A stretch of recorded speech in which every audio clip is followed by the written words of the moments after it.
Have you ever wondered why the oceans don't just spill off the Earth? It's a question that has tickled the curiosity of many a mind. You see, the answer lies in the realm of physics, in the invisible bonds that hold our world together. It's not magic, it's science, and it's a mystery we're about to unravel. So pull up a chair, pour yourself a cup of tea, and prepare for a journey into the gravitational pull of our planet. Stay tuned as we dive into the fascinating world of gravity.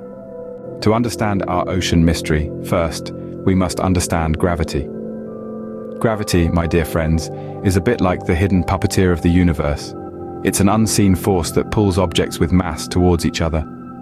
From the tiniest speck of dust to the most gargantuan of galaxies, everything is under the invisible grip of gravity. You might say gravity is the glue that holds our universe together, keeping everything in its place. Now let's bring it closer to home. Our Earth, this blue marble we call home, is also governed by this force. Imagine you're holding an apple.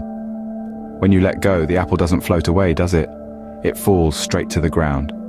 That's gravity in action, pulling the apple towards the center of the Earth. But it's not just apples. Gravity affects everything around us, from the air we breathe to the water in our oceans. Without gravity, we'd all float off into space, and the Earth would lose its atmosphere and oceans. Quite a bleak picture, isn't it? Now you might be wondering, if gravity pulls everything towards the center of the Earth, why doesn't the ocean just drain into the center of the planet? Well, it's because gravity doesn't just pull downwards. It pulls everything towards the center of an object.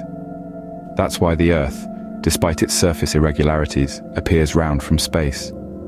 It's also why the water in our oceans, rather than draining away, clings to the Earth's surface, forming a sort of skin around the planet. But of course, there's more to it than that. Gravity isn't just about pulling things down or towards the center. It's also about balance. It keeps the Earth in its orbit around the Sun, and the Moon in its orbit around us. Without gravity, our world would be a very different place indeed. So, gravity is what keeps everything from flying off into space. But how does it work on water? You might think water is different because it's fluid, but gravity doesn't discriminate. Now that's a powerful statement, isn't it? Let's dive deeper to unravel this mystery. Gravity, our invisible force, treats all matter alike. Whether it's a solid rock, a gas, or a liquid like water, it pulls everything towards the center of the Earth with the same force. This force is what keeps our oceans hugging the surface of our planet, even as Earth spins on its axis. Imagine spinning a wet tennis ball. The water flies off, right? So why doesn't the same happen with our spinning globe? Well, that's because the Earth's gravity is incredibly strong enough to keep that water clinging tightly to the surface. Now, the Earth isn't a perfect sphere.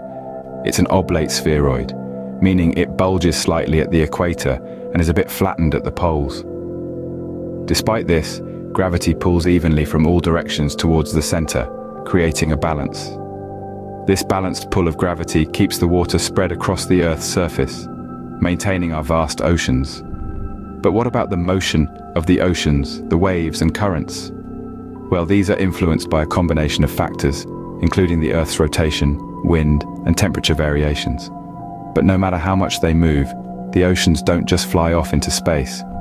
Gravity always pulls them back, ensuring they remain part of our blue planet. It's a fascinating dance, isn't it? Gravity and water, constantly in motion yet perfectly balanced. The same force that keeps our feet firmly planted on the ground also keeps trillions of liters of water from careening off into space. Now that you understand how gravity keeps the oceans in check, you might wonder about the shape of our planet. But that, dear listeners, is a tale for another time. Tune in for our next episode where we'll explore why the Earth is not a perfect sphere. Until then, keep wondering and keep exploring. Although we often refer to Earth as a sphere, it's not a perfect one. Yes, you heard it right. Our home planet is more of an oblate spheroid than a perfect sphere. But what does this mean, you might ask? Well, it means that Earth is slightly flattened at the poles and slightly bulging at the equator. This somewhat squashed shape is the result of Earth's rotation. As our planet spins on its axis, the centrifugal force pushes outwards at Earth's equator, causing this distinctive bulge. Picture it like a spinning top. As it spins, it tends to spread out at the middle, right? That's exactly what's happening to our Earth. Now, you might be thinking, if Earth isn't a perfect sphere and it's spinning all the time, why doesn't all the water in the oceans just fly off into space or collect around the equator? It's a valid question, and the answer, once again, comes down to our old friend, gravity. Even though Earth is an oblate spheroid, gravity doesn't discriminate. It pulls everything, including the water in our oceans, towards the center of the Earth. This gravitational pull is what keeps our oceans stuck to the planet, regardless of its imperfect shape or constant rotation. Gravity doesn't just pull straight down, though.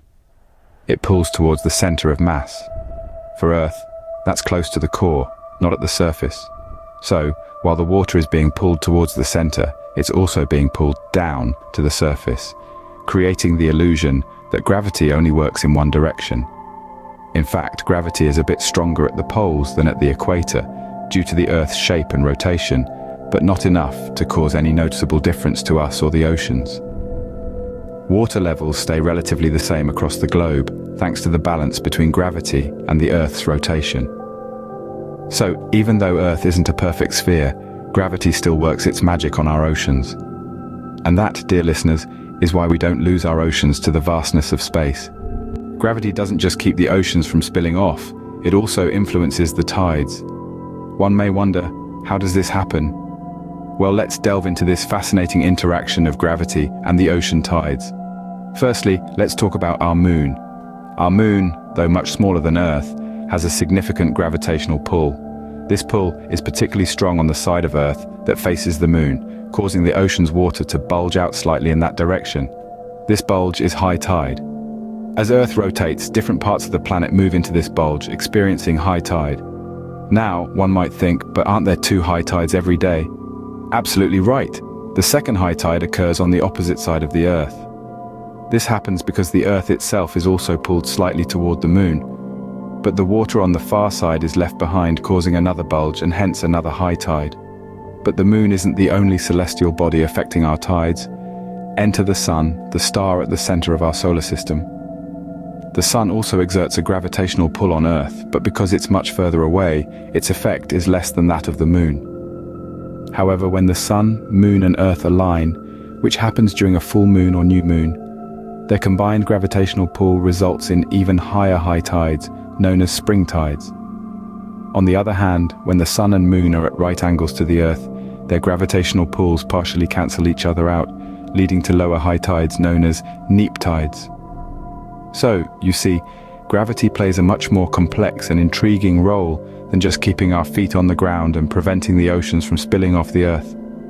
It's a cosmic dance of celestial bodies resulting in the rhythmic rise and fall of our ocean tides. So not only does gravity keep the water where it should be, it also helps create the tides we see every day. So we have unraveled the mystery of why the oceans don't spill off the Earth. Let's take a moment to revisit our journey. We started with the intriguing question, why doesn't the water in the oceans just spill off the Earth? This led us to the fascinating world of gravity, which we found is a universal force, a cosmic glue, if you will, that keeps everything in place, including the water in our oceans. We dug deeper to understand how gravity impacts all matter, not just the large celestial bodies, but also the smallest particles. We found that it's this force that gives weight to physical objects, and that the ocean's water is no exception. We also discovered that our Earth is not a perfect sphere. It's an oblate spheroid, slightly wider at the equator due to its rotation, and it's gravity that's pulling everything toward the center, keeping the oceans where they are. And finally, we explored how gravity shapes our daily experiences, like the ocean tides. The gravitational pull from the moon and the sun creates a kind of cosmic dance, resulting in the ebb and flow of the tides that we witness every day. The next time you look at the ocean, remember, it's all down to the incredible force of gravity. Thanks for joining this fascinating journey.